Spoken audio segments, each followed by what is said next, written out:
Hello everyone, Radhe Radhe. Welcome to back my YouTube channel. कैसे हैं आप सब? आई होप आप सब बहुत अच्छे होंगे और अपनी पढ़ाई को बहुत अच्छे से कंटिन्यू कर रहे होंगे। जैसा कि आप लोगों ने थंबनेल में देख लिया होगा, आज हम लोग बात करने वाले हैं एसएससी जीडी गर्ल्स फिजिकल के बारे में। एसएससी जीडी गर्ल्स फिजिकल की कंप्लीट इन्फॉर्मेशन मैं आपको इस वीडियो के माध्यम से देने वाली हूँ, तो वीडियो में अंत तक बने रहिएगा। यदि आप लोग नए हैं तो प्लीज़ चैनल को सब्सक्राइब जरूर कर लीजिए। आज हम लोग बात करने वाले हैं कि एसएससी जीडी गर्ल्स फिजिकल को कौन सी गलतियां जो आपको नहीं करनी चाहिए और किन किन बातों का आपको ध्यान रखना है, वो पूरी इन्फॉर्मेशन मैं आप लोगों को इस वीडियो के माध्यम से देने वाली हूँ। सबसे पहले मैं आप लोगों को बता देना चाहती हूँ कि मेरा फिजिकल कल था और मेरा फिजिकल क्लियर नहीं हो पाया। मेरा 3 सेकंड से रह गया, मात्र 3 सेकंड से। और इसलिए मैं आप लोगों को बता देना चाहती हूँ कि मुझसे क्या गलतियाँ हुई हैं और आपको कौन सी गलतियाँ नहीं करनी है और किन बातों का आपको खास करके ध्यान रखना है। तो प्लीज़ वीडियो को पूरा देखना, जिससे आप पूरी कंप्लीट इन्फॉर्मेशन आप ले पाओ और आपके लिए वो चीज़ जो है फ़ायदेमंद हो पाए। सबसे पहले आपको फिजिकल सेंटर पर क्या लेके जाना है? आपका एडमिट कार्ड लेके जाना है और आपका जो एक कोई भी आइडेंटिटी है, जैसे कि आधार कार्ड आप ले जा सकते हो, पैन कार्ड आप ले जा सकते हो, वो लेके जाना है। साथ में आप 4 फ़ोटो जो ज़रूर लेकर के जाएं, तो अपनी फ़ोटो ज़रूर लेके जानी है। उसके बाद में आपको एंट्री किस प्रकार से दे रहे हैं, सीरियल नंबर के हिसाब से आपको एंट्री दी जा रही है। लेकिन यदि आप पहले पहुंच जाते हो सेंटर पर तो वो आपके लिए ज़्यादा फ़ायदा होगा, क्योंकि सीरियल नंबर ये नहीं है कि यदि सीरियल नंबर बीच में नहीं आ रहा है तो फिर उसका वेट करेंगे, ऐसा नहीं है। जो पहले आ रहा है उसे पहले अंदर जाने दे रहे हैं और जो जितनी लेट जाएगा उसे उतना ही लेट उसका नंबर आ रहा है। तो मैं तो यही कहूँगी कि आप जैसे आपका रिपोर्टिंग टाइम 6 बजे का है, तो आप यही कोशिश करें कि आप जो है फिजिकल सेंटर पर 2 घंटे पहले पहुंच जाएं, ताकि आप सीरियल नंबर के हिसाब से भी जो है आप पहले नंबर ले सकें और फर्स्ट बैच में ही आपका नंबर आ जाए। तो फर्स्ट बैच में ये है कि उसके बाद में मौसम का भी कोई भरोसा नहीं है, क्योंकि धूप ज़्यादा हो जाती है तो वैसे दौड़ने में थोड़ी दिक्कत हो सकती है। तो यही कोशिश करना कि फ़र्स्ट बैच में आपका नंबर आ जाए। एग्ज़ाम सेंटर पर पहुंचने के बाद आपको सबसे पहले अपने सीरियल नंबर चेक कर लेने हैं, क्योंकि वहाँ पर मेन गेट के ऊपर जो है सीरियल नंबर की लिस्ट लगी होती है बहुत सारी, उसमें आपको अपने सीरियल नंबर चेक करने हैं। उसमें भी 15 से 20 मिनट हो जाते हैं, क्योंकि बहुत सारे होते हैं तो इसलिए ढूंढने में थोड़ा टाइम लगता है। तो आप इसलिए बोल रही हूँ, पहले पहुँचेंगे तो सीरियल नंबर जल्दी से ढूंढ के फिर आपकी लाइन लगवा दी जाएगी और इस प्रकार से आपकी एंट्री होगी सीरियल नंबर के हिसाब से। उसके बाद में आपका अंदर जाने के बाद सबसे पहले आपका एडमिट कार्ड चेक करेंगे और आपकी जो भी आइडेंटिटी आप लेकर के गए हो वो आपकी चेक करी जाएगी। उसके बाद में आपको अंदर जाने दिया जाएगा। फिर आपको जो है लाइन के हिसाब से नंबर वाइज करके आपको जो टैप लगाते हैं पैरों में वो लगा दी जाएगी, वो लगवा देंगे आपसे। और उसकी ज़्यादा कोई टेंशन नहीं है, क्योंकि वो अच्छे तरीके से आप लगा लेना पैरों में और छोटी छोटी की दे देंगे वो, तो उनसे वो अच्छे तरीके से आप टाइट कर लेना। ज़्यादा टाइट भी मत करना कि आपको दौड़ने में परेशानी हो, तो उनको आप अच्छे से बांध लेंगे। और फिर आपको जो है फर्स्ट बैच जैसे आप वो बता देंगे, वो जो भी लिस्ट में फर्स्ट बैच की लिस्ट में जिसका भी नाम होगा उस हिसाब से वो अपने बैच बनवा देते हैं।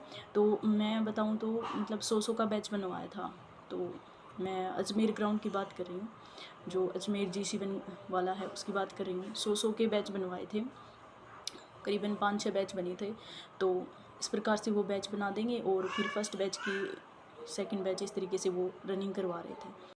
मेरे से जो गलती हुई मैं उसकी बता रही हूँ आपको। जैसे कि 100 का एक बैच था लड़कियों का, तो उसमें 50-50 की 2 लाइनें बनवाई थी उन्होंने। तो मतलब ये मान के चलो कि 50 मीटर की दूरी तक वो लंबी लाइन पीछे थी और जो नेट बिछा के रखी हुई थी, जहाँ पर आप जैसे पैर अपने आपने रखा और वहाँ से टाइम काउंट होना स्टार्ट हो जाएगा। तो जैसे मेरा पीछे नंबर था, तो वहाँ से क्या किया, आगे वाली लड़की जैसे अपनी रनिंग स्टार्ट कर रही है तो सभी लड़कियों ने एक साथ रनिंग करना स्टार्ट कर दिया। तो आप ये मान के चलो जैसे 50 मीटर पीछे तक लंबी लाइन बनी हुई है, तो वहीं से ही रनिंग करना स्टार्ट कर दिया। और मैंने स्टार्टिंग थोड़ी जल्दी करी, क्योंकि मैं फ़र्स्ट राउंड मेरा जल्दी कंप्लीट हो गया था। 1 मिनट और 40 सेकंड में मैंने फ़र्स्ट राउंड कंप्लीट कर लिया। तो वो भी मेरी एक गलती थी, और कुछ मैंने जैसे पहले से ही 50 मीटर दूरी से लाइन बनी हुई थी वहीं से रनिंग करना स्टार्ट कर दिया। एक मेरी ये गलती हुई, इसकी वजह से मेरे को थोड़ा जो है वो प्रॉब्लम हुई, और पता नहीं लास्ट में मैंने अपने हिसाब से कंप्लीट किया, पर फिर भी मेरे को लगता है 3 सेकंड से शायद मैं इसीलिए रह पाई क्योंकि मैंने 50 मीटर पीछे से ही रनिंग स्टार्ट कर दी थी। तो आपको ये गलती नहीं करनी है, इसका आप खास करके ध्यान रखेंगे, क्योंकि टाइम काउंट वहाँ से होगा जहाँ से आप उस नेट के ऊपर पैर रखेंगे, वहाँ से टाइम आपका काउंट होगा। तो आप वहीं से ही रनिंग करनी अपनी स्टार्ट करेंगे। ये गलती आपको बिल्कुल भी नहीं करनी है, इस चीज़ का आपको ध्यान रखना है। और आप जो है खास करके ध्यान रखें कि जो लास्ट वाला आपका राउंड जो आप लगाओगे 4th राउंड में, उसमें आपको अपना पूरी स्ट्रेंथ लगा देनी है, पूरी ताकत लगा देनी है। चाहे आप जो है वहाँ पर जो 4th राउंड कंप्लीट होने के बाद चाहे आप गिर ही पड़ो, लेकिन आपको नेट के ऊपर पैर दोनों रखने के बाद में आपको गिरना है, पहले ही नहीं गिर जाना है, वरना वो आपका टाइम ही काउंट नहीं होगा, वो फिर आप जो है रह जाओगे वहाँ पे। तो इस चीज़ का भी आपको अच्छे से ध्यान रखना है। और उसके बाद में जो है वो टाइम काउंटिंग तो जो टेप है वो कर लेती हैं अच्छे तरीके से, तो हो जाता है फिर उससे। और आपको किसी भी प्रकार की कोई भी टेंशन नहीं लेनी है कि कैसे होगा कैसे नहीं होगा, पता नहीं क्या होगा किस तरीके से।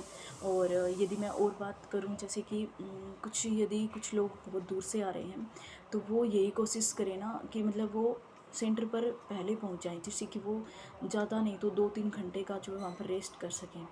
क्योंकि यदि आप इतने लंबे सफ़र तय करके आते हो, फिर आते ही फिर आप जैसे अपना बैच में लाइन में लग जाना और फिर आते ही रनिंग करना स्टार्ट कर देना, तो वो भी थोड़ा मेरे को लगता है कि प्रॉब्लम करता है, वो जो मेरे साथ में हुआ। क्योंकि मैं जो है फिजिकल सेंटर के ऊपर सही मैं आधे घंटे पहले ही पहुंची थी, और उससे मेरे को ये नुकसान हुआ जैसे कि आधे घंटे पहले पहुंचे हैं, इतना लंबा सफ़र तय किया है, पूरी रात की नींद आपको, और आते ही फिर जो है लाइन में लग जाना।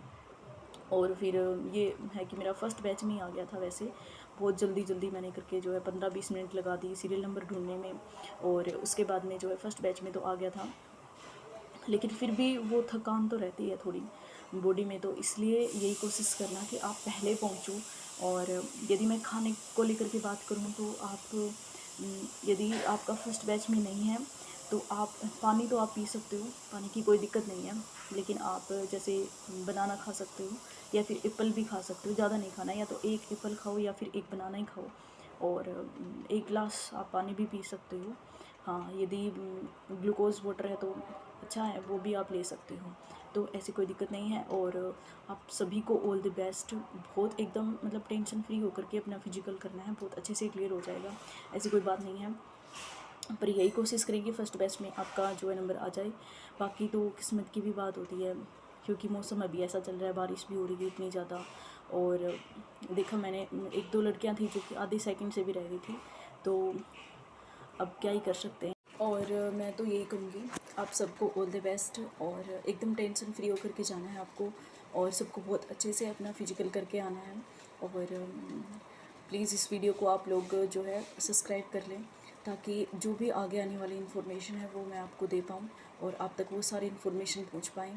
और जैसे ही आपका फिजिकल हो जाता है तो कमेंट करके मुझे ज़रूर बताना कि कैसा रहा आपका जो भी एक्सपीरियंस है, वो उसके बारे में प्लीज़ मुझे आप बता सकते हो। और thank you so much for watching my video. All the best. Thank you.